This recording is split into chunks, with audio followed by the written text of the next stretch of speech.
사도신경으로 우리의 신앙을 고백하겠습니다. 나는 전능하신 아버지 하나님, 천지의 창조주를 믿습니다. 나는 그의 유일하신 아들 우리 주 예수 그리스도를 믿습니다. 그는 성령으로 잉태되어 동정녀 마리아에게서 나시고 본디오 빌라도에게 고난을 받아 십자가에 못 박혀 죽으시고 장사된 지 사흘 만에 죽은 자 가운데서 다시 살아나셨으며 하늘에 오르시어 전능하신 아버지 하나님 우편에 앉아 계시다가 거기로부터 살아있는 저와 죽은 자를 심판하러 오십니다. 나는 성령을 믿으며 거룩한 공교회와 성도의 교제와 죄를 용서받는 것과 몸의 부활과 영생을 믿습니다. 아멘. 하나님께서 오늘 우리에게 주시는 말씀은 출애굽기 4장입니다. 구약성경 85쪽입니다. 모세가 대답하여 이르되 그러나 그들이 나를 믿지 아니하며 내 말을 듣지 아니하고 이르기를 여호와께서 내게 나타나지 아니하셨다 하리이다. 여호와께서 그에게 이르시되 내 손에 있는 것이 무엇이냐? 그가 이르되 지팡이니이다. 여호와께서 이르시되 그것을 땅에 던지라 하시매 곧 땅에 던지니 그것이 뱀이 된지라. 모세가 뱀 앞에서 피하매 여호와께서 모세에게 이르시되 내 손을 내밀어 그 꼬리를 잡으라. 그가 손을 내밀어 그것을 잡으니 그의 손에서 지팡이가 된지라. 이는 그들에게 그들의 조상의 하나님 곧 아브라함의 하나님, 이삭의 하나님, 야곱의 하나님 여호와가 내게 나타난 줄을 믿게 하려 함이라 하시고, 여호와께서 또 그에게 이르시되 내 손을 품에 넣어라 하시매 그가 손을 품에 넣었다가 내어보니 그의 손에 나병이 생겨 눈같이 된지라. 이르시되 내 손을 다시 품에 넣어라 하시매 그가 다시 손을 품에 넣었다가 내어보니 그의 손이 본래의 살로 되돌아왔더라. 여호와께서 이르시되 만일 그들이 너를 믿지 아니하며 그 처음 표적의 표징을 받지 아니하여도 나중 표적의 표징은 믿으리라. 그들이 이 두 이적을 믿지 아니하며 내 말을 듣지 아니하거든 너는 나일 강물을 조금 떠다가 땅에 부어라. 내가 떠온 나일 강물이 땅에서 피가 되리라. 모세가 여호와께 아뢰되 오 주여 나는 본래 말을 잘 하지 못하는 자니이다. 주께서 주의 종에게 명령하신 후에도 역시 그러하니 나는 입이 뻣뻣하고 혀가 둔한 자니이다. 여호와께서 그에게 이르시되 누가 사람의 입을 지었느냐? 누가 말 못하는 자나 못 듣는 자나 눈 밝은 자나 맹인이 되게 하였느냐? 나 여호와가 아니냐? 이제 가라. 내가 내 입과 함께 있어서 할 말을 가르치리라. 모세가 이르되 오 주여 보낼 만한 자를 보내소서. 여호와께서 모세를 향하여 노하여 이르시되 레위 사람 내 형 아론이 있지 아니하냐? 그가 말 잘하는 것을 내가 아노라. 그가 너를 만나러 나오나니 그가 너를 볼 때 그의 마음에 기쁨이 있을 것이라. 너는 그에게 말하고 그의 입에 할 말을 주라. 내가 내 입과 그의 입에 함께 있어서 너희들이 행할 일을 가르치리라.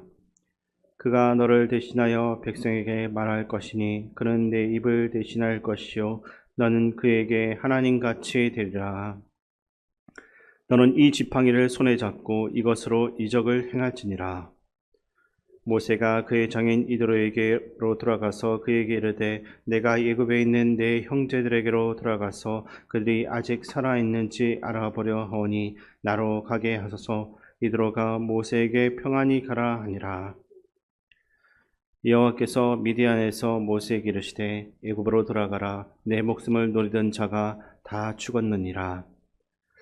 모세가 그의 아내와 아들들을 나게 태우고 애굽으로 돌아가는데 모세가 하나님의 지팡이를 손에 잡았더라.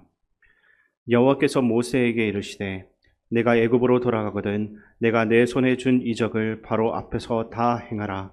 그러나 내가 그의 마음을 완악하게 한즉 그가 백성을 보내주지 아니하리니 너는 바로에게 이르기를 여호와의 말씀에 이스라엘은 내 아들 내 장자라.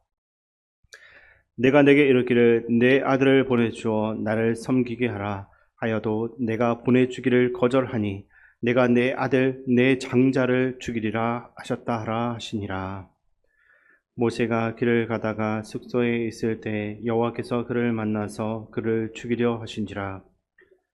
십보라가 돌칼을 가져다가 그의 아들의 포피를 베어 그의 발에 갖다 대며 이르되 당신은 참으로 내게 피 남편이로다 하니 여호와께서 그를 놓아 주시니라. 그때 십보라가 피 남편이라 함은 할례 때문이었더라. 여호와께서 아론에게 이르시되 강야에 가서 모세를 맞으라 하시매 그가 가서 하나님의 산에서 모세를 만나 그에게 입맞추니 모세가 여호와께서 자기에게 분부하여 보내신 모든 말씀과 여호와께서 자기에게 명령하신 모든 이적을 아론에게 알리니라. 모세와 아론이 가서 이스라엘 자손의 모든 장로를 모으고 아론이 여호와께서 모세에게 이르신 모든 말씀을 전하고 그 백성 앞에서 이적을 행하니 백성이 믿으며 여호와께서 이스라엘 자손을 찾으시고 그들의 고난을 살피셨다함을 듣고 머리 숙여 경배하였더라. 아멘. 성경을 읽다 보면 이해하기가 어려운 부분들이 많이 있습니다. 출애굽기 4장에도 우리가 쉽게 이해하기 힘든 모습들이 기록되어져 있는데 먼저 이스라엘을 구원할 사명을 계속해서 거부하는 모세와 이에 분노하시는 하나님의 모습입니다. 분명히 하나님께서 모세를 보내기 전에 이적들을 보여주시면서까지 말씀하셨는데도 끝까지 거부하는 모습을 보입니다.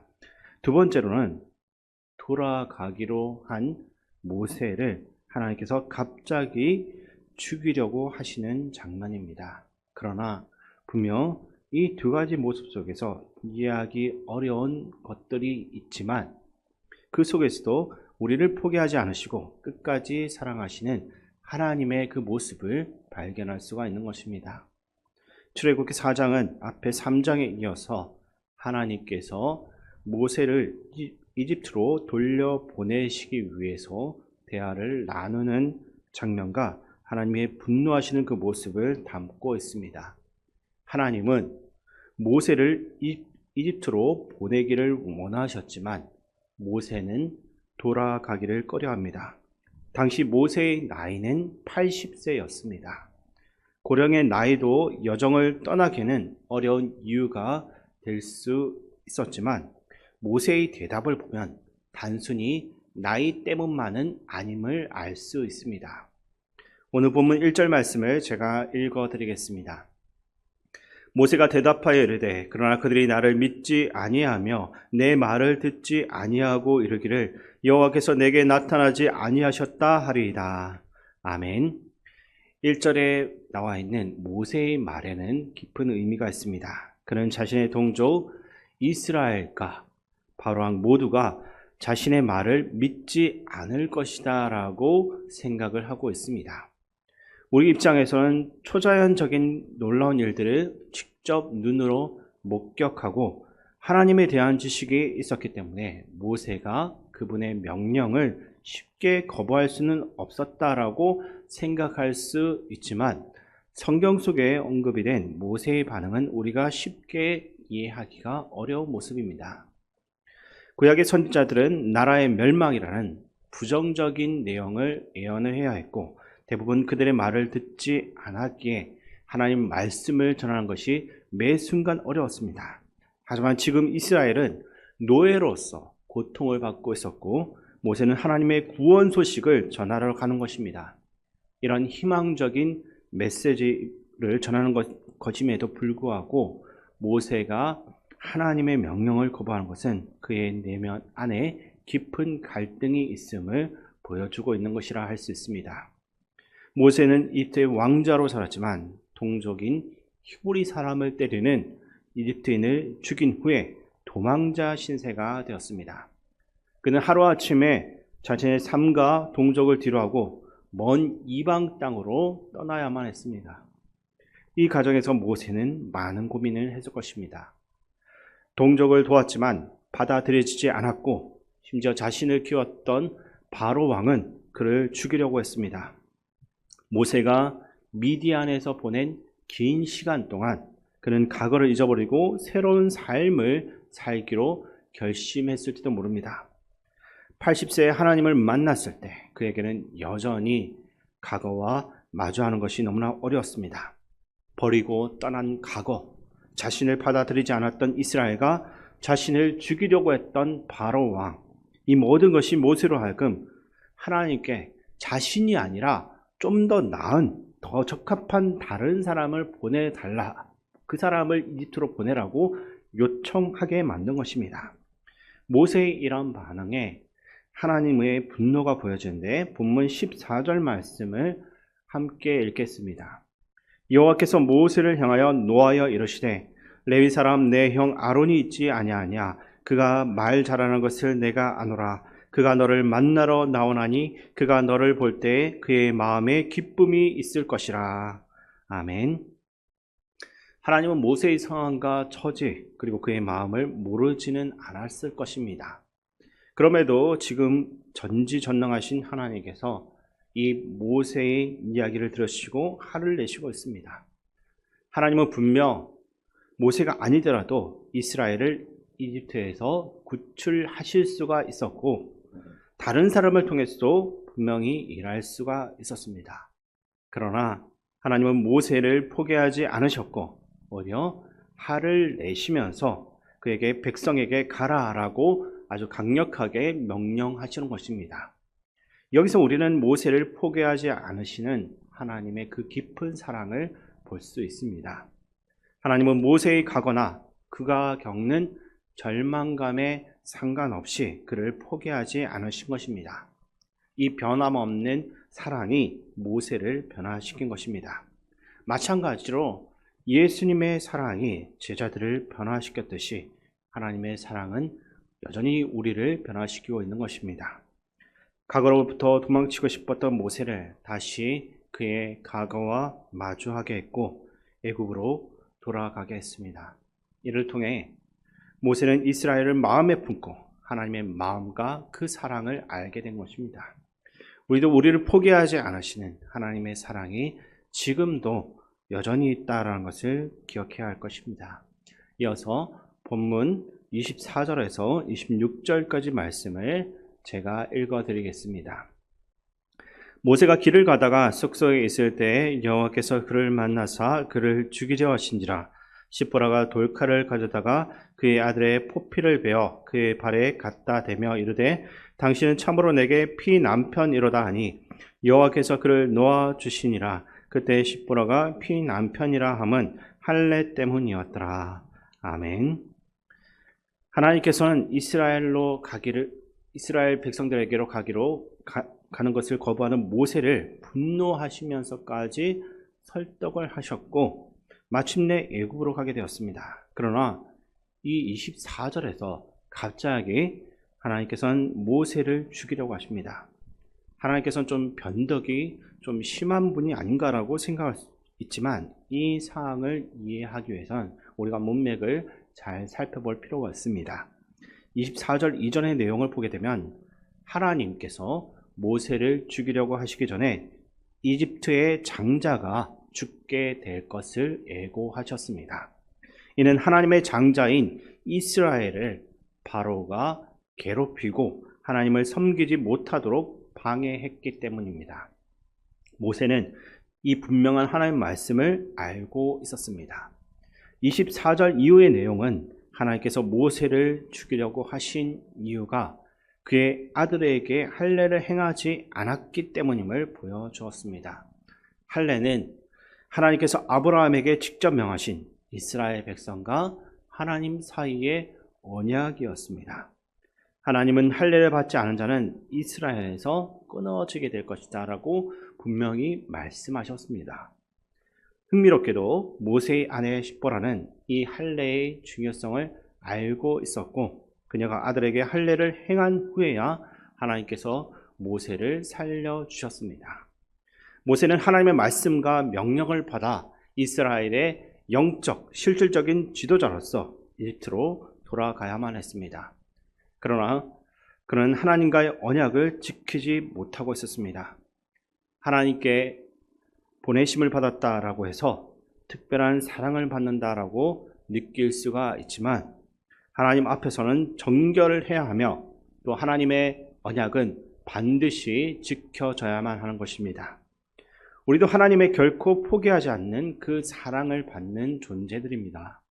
이 사랑은 우리가 마음대로 거부할 수가 없고 하나님의 사랑을 깨닫게 되면 우리의 삶은 어둠에서 빛으로 나아가야만 하는 것입니다. 이로 인해 우리 내면에 놀라운 변화가 일어나서 사랑하지 못했던 사람들을 사랑하게 되고 다른 이들을 용서할 수가 있게 되는 것입니다. 이 세상의 불합, 염려, 고통 가운데서도 진정한 소망과 희망을 가지고 살아가며 나아가 다른 이들의 삶도 변화시킬 수 있는 경험을 할 수 있게 되는 것입니다. 그러나 하나님의 사랑을 핑계로써 죄와 불의함에 동참하고 그것을 눈감아 주는 것은 어리석은 행동입니다. 하나님은 우리의 모든 죄를 용서하시지만 단순히 사랑한다라는 이유로 우리의 죄를 눈감아 주시는 분이 결코 아닙니다. 그러므로 우리의 편리함을 위해서 인간관계와 학교와 직장 또는 개인 사업에서 불의함과 죄에 대해서 단호한 태도를 취함으로써 하나님께서 베푸시는 그 사랑에 온전하게 응답할 수 있는 우리의 인생이 다 될 수 있기를 주님의 이름으로 축원드립니다. 아버지 하나님, 우리는 하나님의 역사를 감당하기에 너무나 작고 부족한 사람들입니다. 그래서 우리는 주님께서 필요하고 주님의 능력이 날마다 우리 안에 있어야 됨을 알게 됩니다. 부족한 우리를 통해서 하나님의 능력을 베푸셔서 이 땅에 하나님의 영광을 드러내 주시옵소서. 우리의 연약함이 오히려 주님의 강함을 나타내는 도구가 되게 하시고 우리의 부족함이 주님의 풍성함을 보여주는 도구가 되게 도와주시옵소서. 약할 때 강함이 되시는 예수 그리스도의 이름으로 기도드립니다. 아멘. 주기도문으로 예배를 마치겠습니다. 하늘에 계신 우리 아버지, 아버지의 이름을 거룩하게 하시며 아버지의 나라가 오게 하시며 아버지의 뜻이 하늘에서와 같이 땅에서도 이루어지게 하소서. 오늘 우리에게 일용할 양식을 주시고 우리가 우리에게 잘못한 사람을 용서하여 준 것 같이 우리 죄를 용서하여 주시고 우리를 시험에 빠지지 않게 하시고 악에서 구하소서. 나라와 권능과 영광이 영원히 아버지의 것입니다. 아멘. 이 시간 말씀을 가지고 기도할 때 어떤 모습이든 상관없이 우리를 끝까지 사랑으로 함께 하시며 말씀하시는 그 하나님을 의지하는 하루가 될 수 있도록 기도하시고 나의 유익을, 나의 인간 육체적인 편리함을 구하지 않고 하나님과의 관계를 먼저 생각하며 바르게 세워 나가는 삶을 살게 하소서라고 기도하기 원합니다. 그리고 나라와 민족, 이 땅의 지도자들을 위해서 기도하시고 교회 어르신들과 하나들 회복 위해서 기도해 주시고 군복무 중인 청년들과 이번 주 토요일까지 진행되는 다음 세대 청년부 수련을 위해서 기도해 주시고 또 이끌어 가시는 담임 목사님을 위해서 마지막으로 함께 기도하며 나가시기 바랍니다.